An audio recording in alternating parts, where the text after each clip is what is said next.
And in our country, in this country, February is African American History Month.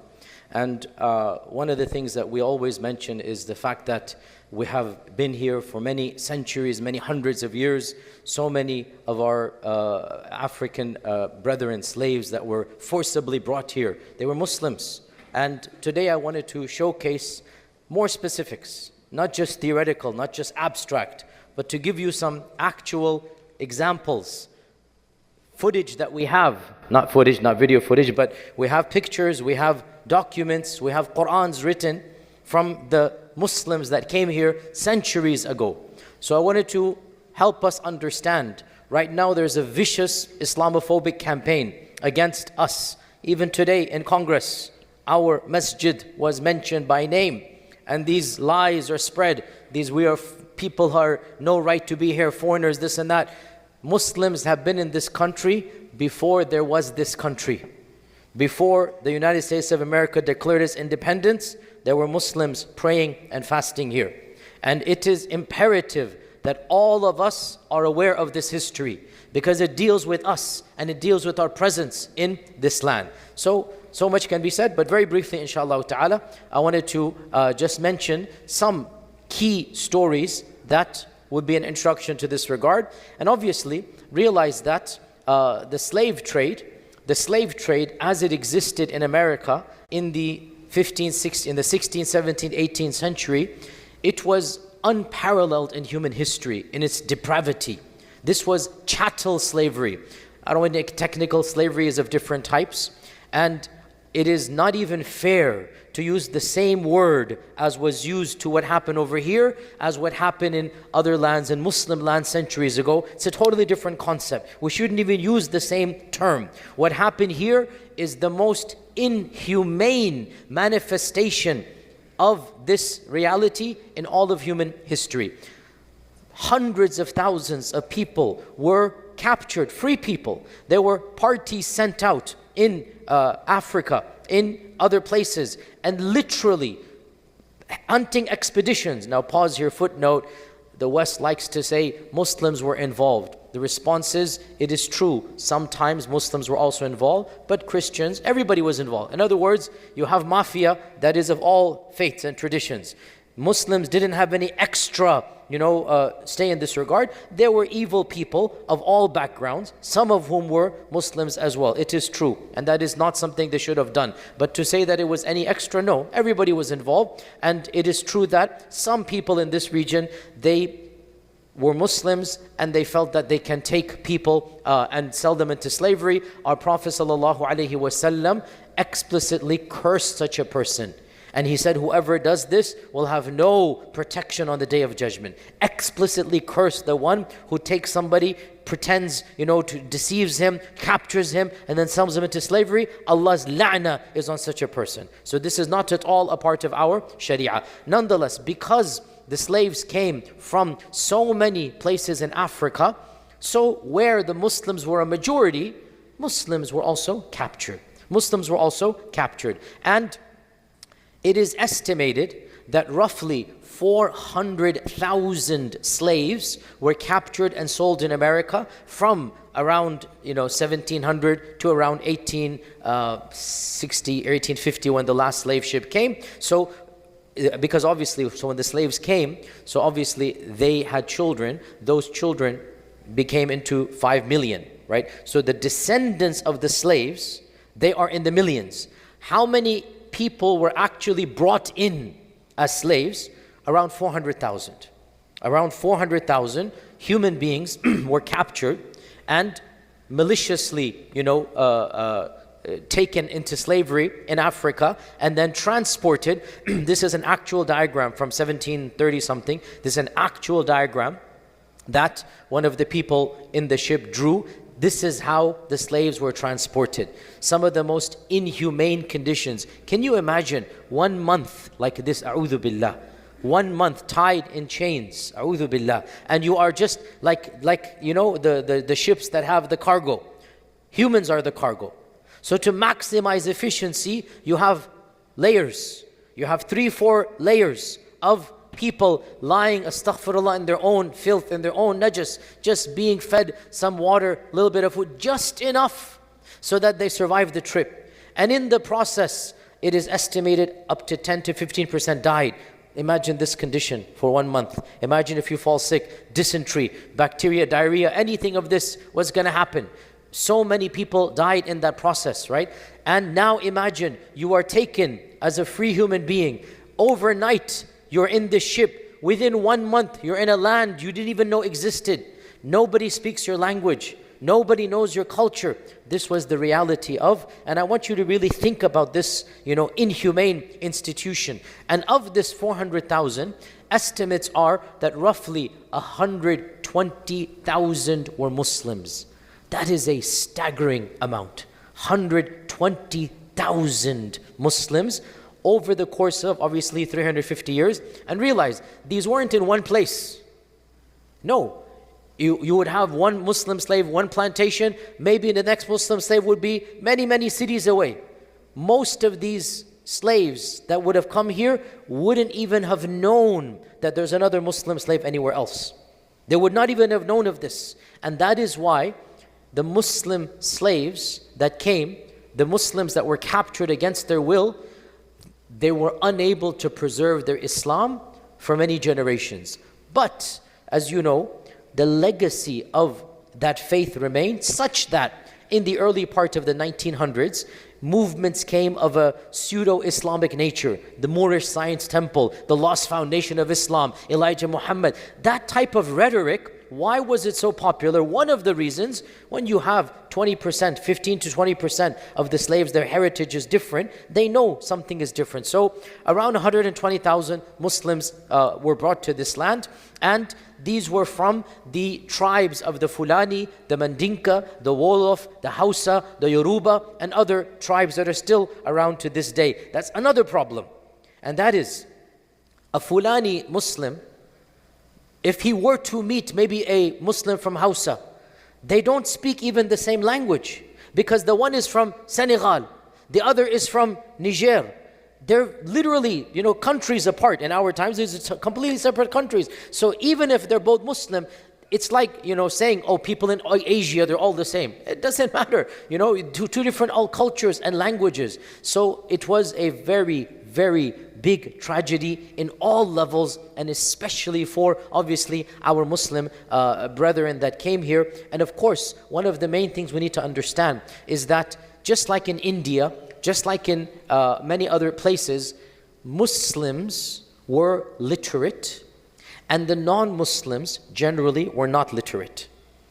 They couldn't read and write. That wasn't a part of their culture and civilization.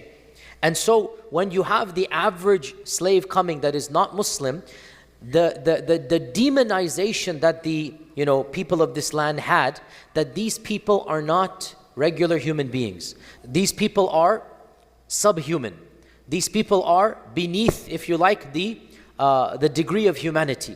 So the notion came that we are superior. And by the way, this is still the notion amongst the racists. That's exactly what they say, right? We are superior. But back then, this was the norm.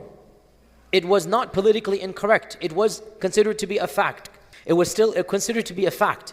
And one of the ways they proved this was they said, these people are not educated.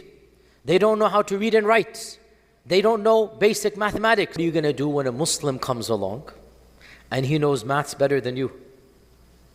He knows reading and writing in a language you haven't even heard of, clearly demonstrating a level of intelligence even you do not have. This was one of the realities that allowed Muslim slaves sometimes a little bit of perks, as we're going to see. Okay? So, today I wanted to share with you 3 particular stories of actual people and actual remnants and actual images. The first of them is our earliest Muslim slave that we're aware of that came to these lands. In fact, he came here before America was the United States of America. You need to know this name because he fasted Ramadan, he prayed Salah on this land before this land was called the US of A. And his name is Ayyub ibn Sulaiman. Ayyub ibn Sulaiman. And Ayyub ibn Sulaiman was the son of a Fulani chief. He was a very wealthy merchant. He was highly educated, and he actually was sent by his father to engage in buying and selling close to the shore. So he took a party to go and buy and sell, trade and goods, and then go back inland. But quite literally, as they say in the cartoons, nets are thrown on the people and they're dragged and chained. Literally, this is what happened, where you had Europeans go and quite literally throw nets and, guns and whatnot, and just tie them up and, bring them in. Now, it is interesting, Ayyub ibn Sulaiman, he was so close to being saved from coming to America. How so? Because he began negotiating with the British captain and saying, I am the son of a chief. I will give you much money. Just give me few days to send the letter to my father. He will ransom me more than what you will get anywhere else, right? And look at my clothes, everything. He attempted his best, and the captain was half open to the idea, but then he was worried, what if the father does what? Sends troops, exactly. What if the father does something else? I'm scared. So he was thinking back and forth. A few days went by. When nothing happened, khalas, the captain chickened out, and khalas, he took the whole party, including Ayyub ibn Sulaiman. And Ayyub ibn Sulaiman actually was fully established. He was already married. He had 4 children. He had 2 wives, as was the norm for his people back there. So he was in his early 30s. Captured in 1730. Again, this is before America declared independence by an entire generation, right? 1776, 1730. So remember, now we're talking about a British colony. America is a British colony, and this helped him do what no other slave could do, because it's not yet the US of A, and the culture is still slightly different, and it is still aristocratic British. So in 1730, he was brought to this land and sold in Maryland to a Mr. Tolstoy, and he worked as a tobacco picker, a picker of the fields of tobacco, but he was a very stubborn slave. He was not going to do this easily, and he fled multiple times until his owner basically saw in him talent to read and write, to do other chores, and so he got upgraded to cattle herder, i.e. you're in charge of the cattle. And this fit in well with what he used to do. He knew how to take care of animals because that's his upbringing, and so it was a little bit of a ease for him that he got that upgrade. And one of the things that is noted in the journals is that he would constantly take breaks and be seen in the fields bowing and prostrating. This is one of the first eyewitness accounts of salah in America. I'm not saying the first, maybe there were other people before him, but this is something that is observed. 1730, that is not 100, not 200, almost 300 years ago. 300 years ago, he was observed and complaints were made that he's not doing his job. And when the master then whipped him, in his anger, he fled. He ran away. Like he has that, the pride that I don't care what happens. And he was captured, he was thrown in jail, and it just so happened, Allah's qadr, and I have no doubt that dua is the weapon of the believer.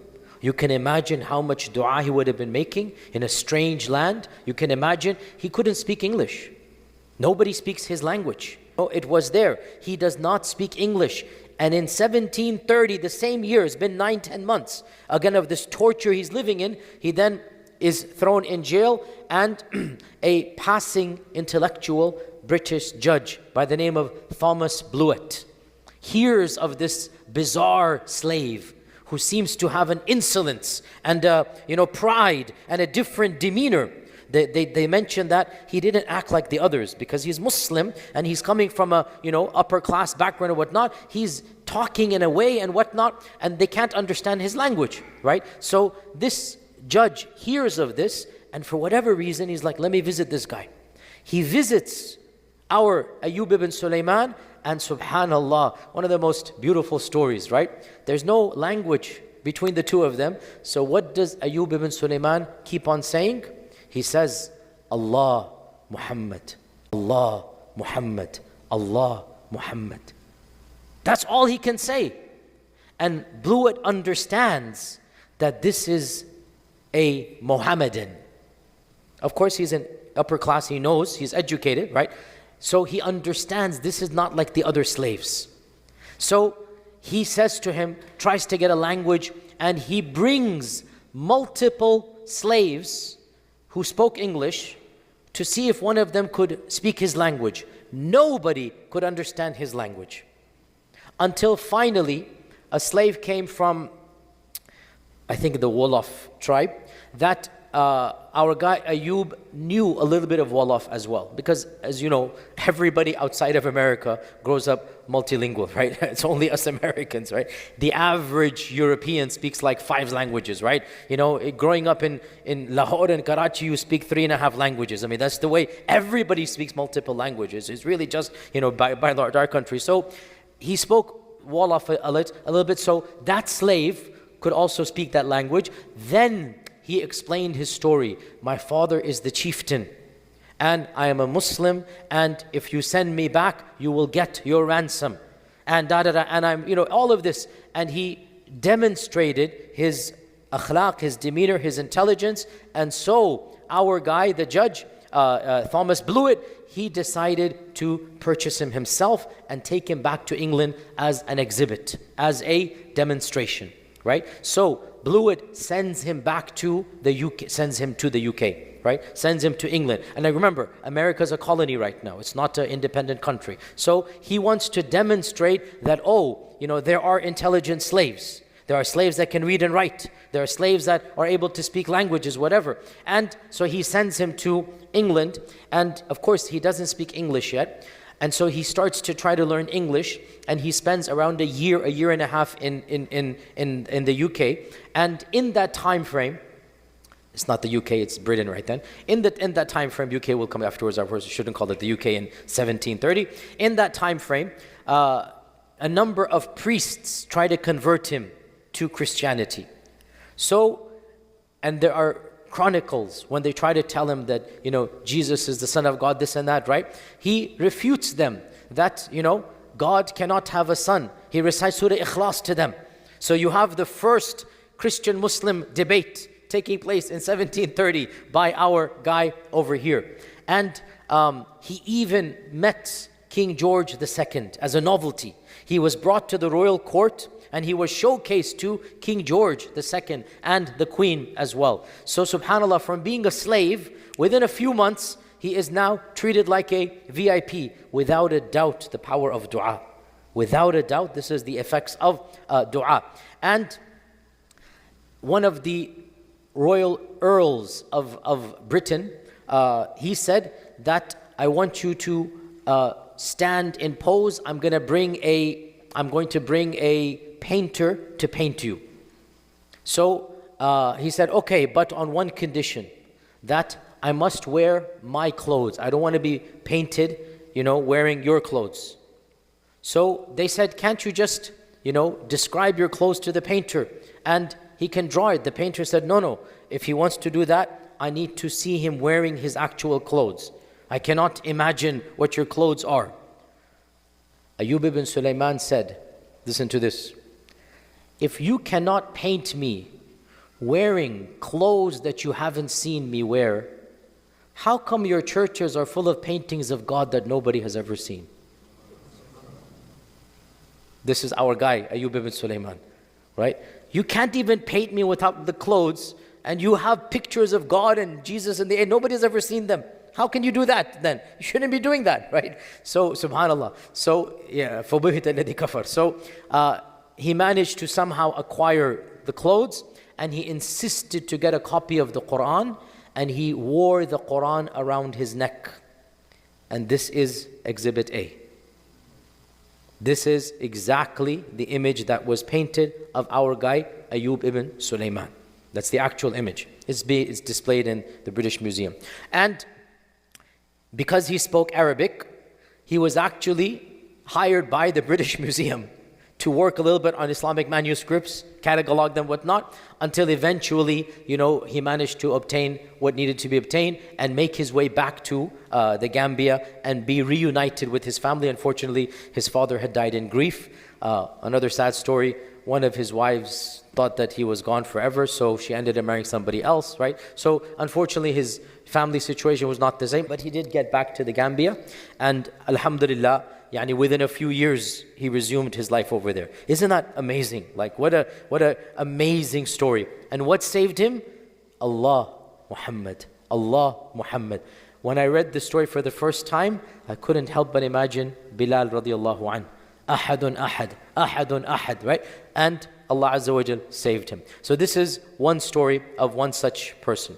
Another story that I found very interesting, and by the way, there are many dozens of stories. I chose what I think are the three most useful and interesting, but with respect to all the others, I can only choose so much, time is limited. And there's actually many PhDs done, many dissertations, many journal articles about specific people. And so if you want to, you can spend months reading about these types of things. There's a nice PhD done in the 80s, African Muslims in Antebellum America by Alan D. Austin. It is a nice thick book. It is the source book. It is considered to be one of the encyclopedic references, 400 pages. You can purchase that and see that as well. So the second story I want you all to be aware of is very interesting. And that is the Muslim plantation outside of Georgia. So Atlanta, Georgia, you know all Georgia, right? Georgia is of course the coastline. And there is an island called the Sapelo or the Sapelo Islands. The Sapelo Islands. And this island is, you need to cross it, well now there is a small bridge, but before there was a ferry. It's literally just a stone's throw away, but it's not connected to the mainland. So it is an island off the coast of Georgia. And in the 1790s, a very wealthy man, Thomas Spalding, who eventually becomes a US senator. He's very rich, and he becomes a senator from Georgia. He decides to purchase Sapelo Island and make it into a plantation for cotton and for tobacco. So he's going to convert the whole island into a plantation. He's a rich man, this is his investment. That's what he does. He buys the island. And by the way, the island remained amongst his descendants for many generations, and then it was sold to somebody else. And now it is owned by the U.S. federal, what is it called, the forestry department, whatever, because it is unique heritage, unique animals, unique botany. It's a different land, and unique peoples.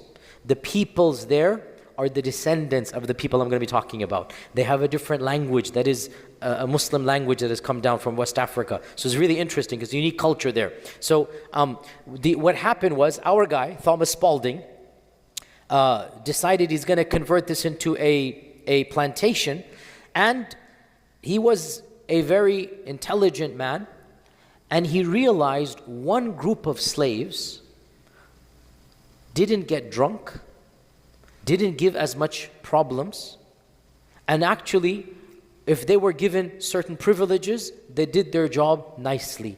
And these were the Muslim slaves. So he made it a point to try to find Muslim slaves, so that there's no drinking, there's no womanizing, there's like some type of akhlaq. And because he seems to be, I mean, it's weird to say this, but may Allah forgive me, I'm not trying to be maybe an open-minded slave owner. Is that a problem to say? I mean, but you get my point here. I mean, weird as it is, but he seems to be somebody who understood that these are human beings, and if I treat them nicely, they'll treat me nicely. He was that type of person. And so when he got all of these Muslims, we don't know how many, but it seems to be between 50 to 80 Muslims.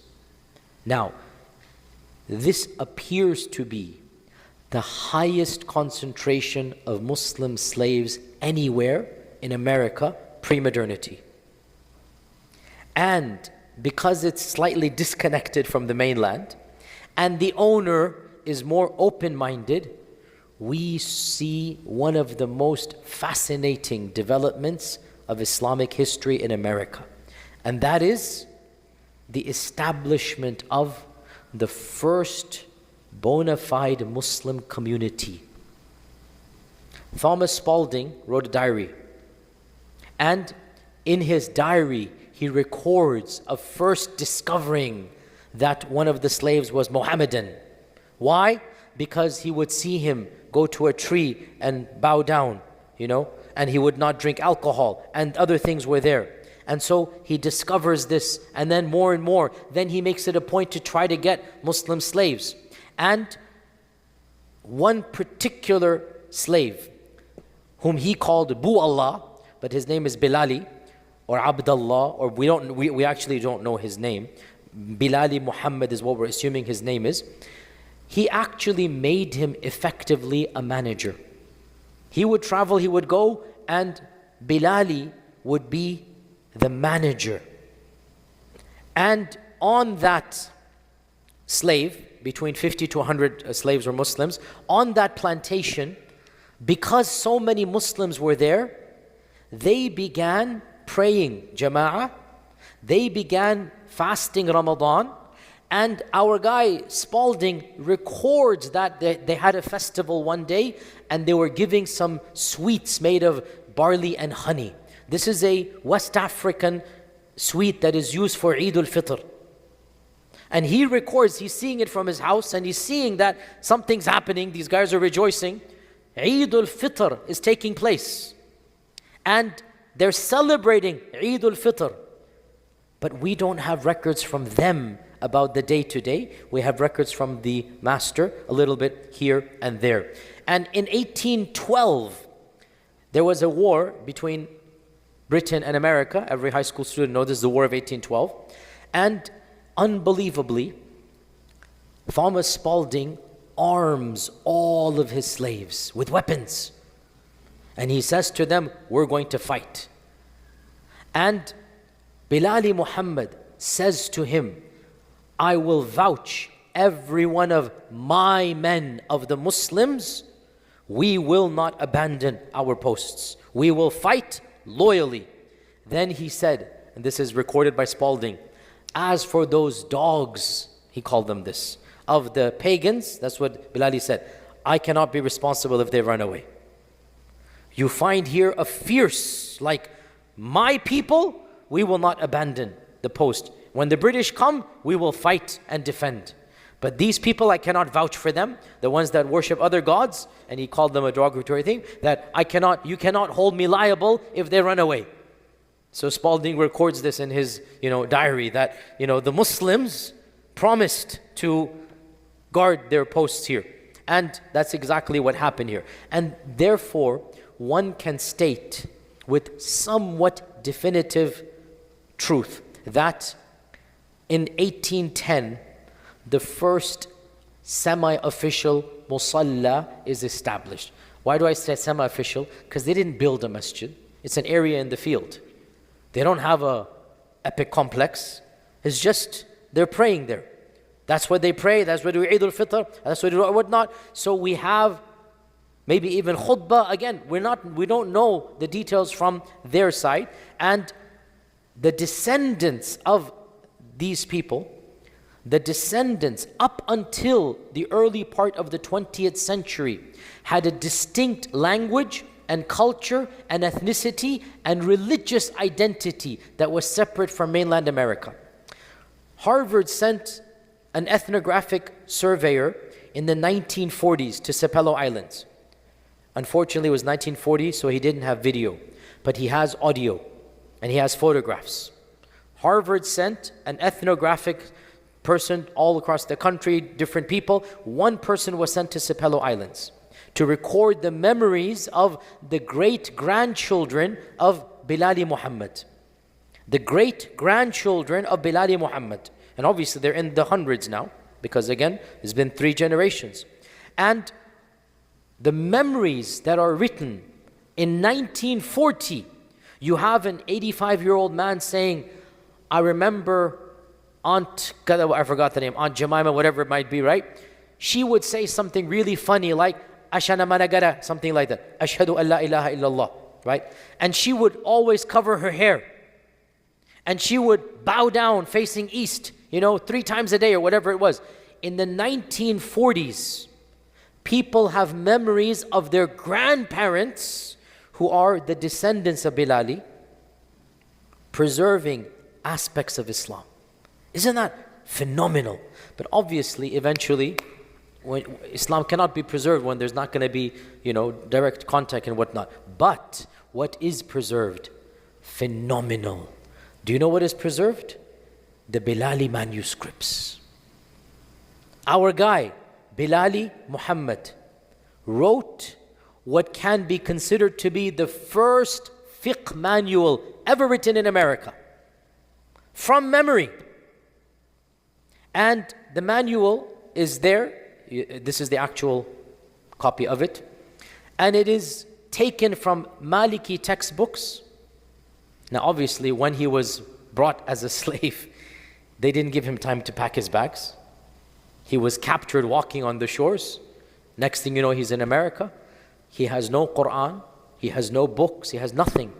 So from memory, he has to write down whatever he can.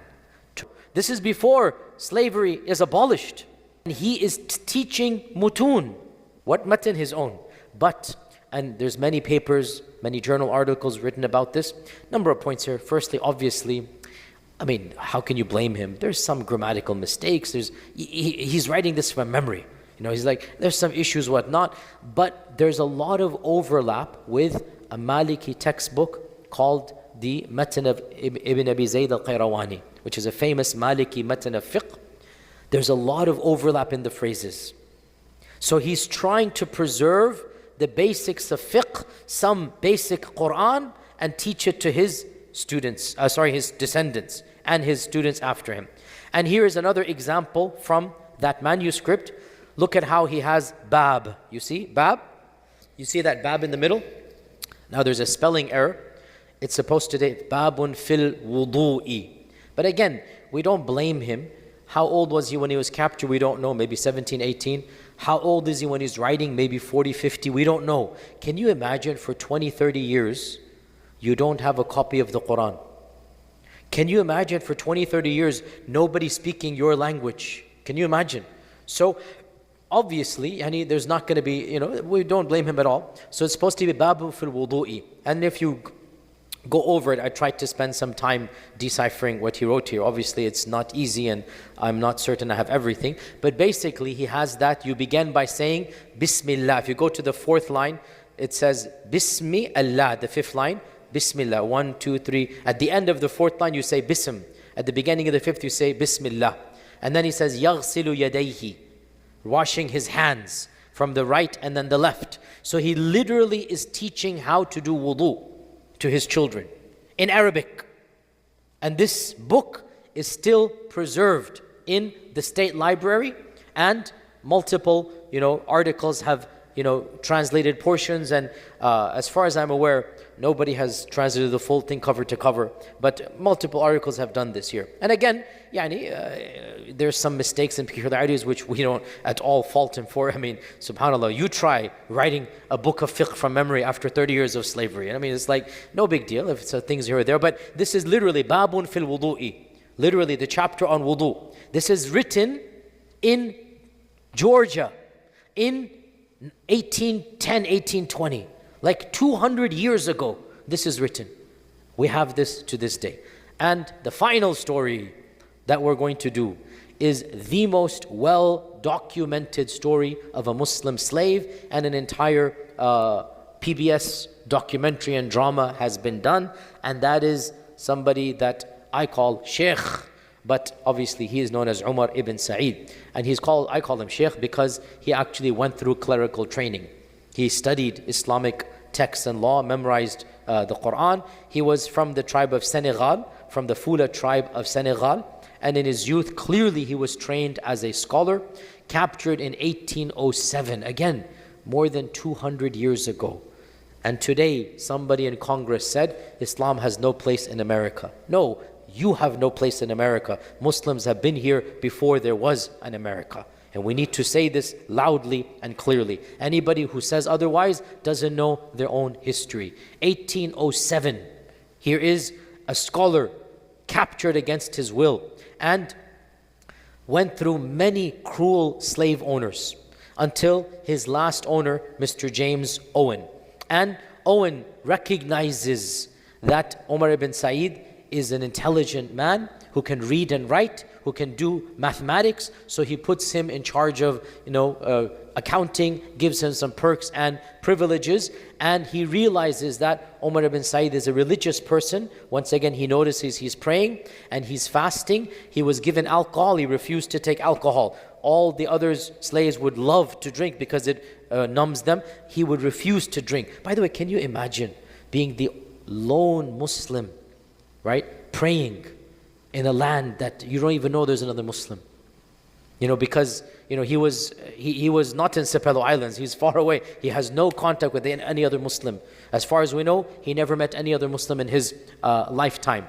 And you know what his request was? When Mr. Owen said to him, "What do you want?" You know what he said? "I want a copy of the Quran." Subhanallah. Subhanallah. What iman. Like, what do you want? "I want a copy of the Quran." That was his request.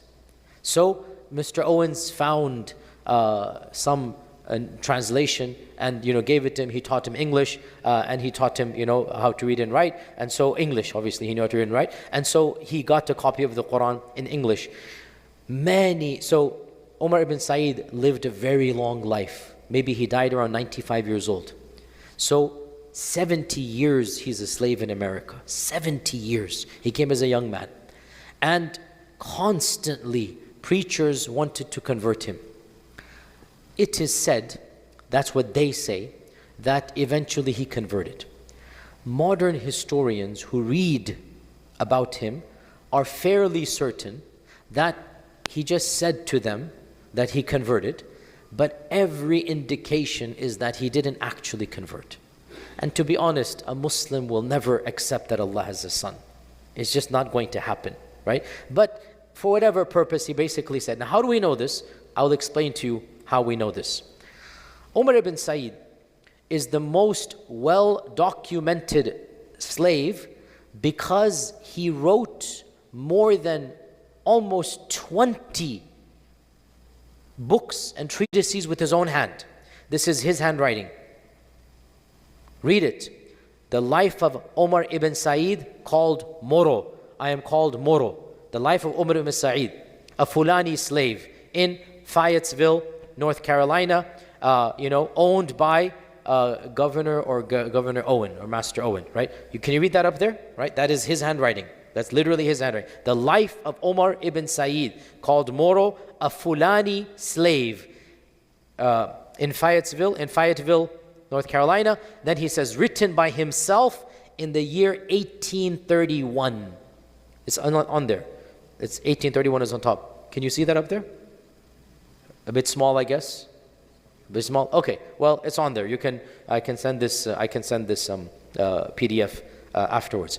And later on in life, his master offered him to go back to his land after 70 years of being in America, 60, 70 years. And he actually refused. And he said, "I am now married, all of my kids are here. None of my family, I don't know if they're even alive, whatnot.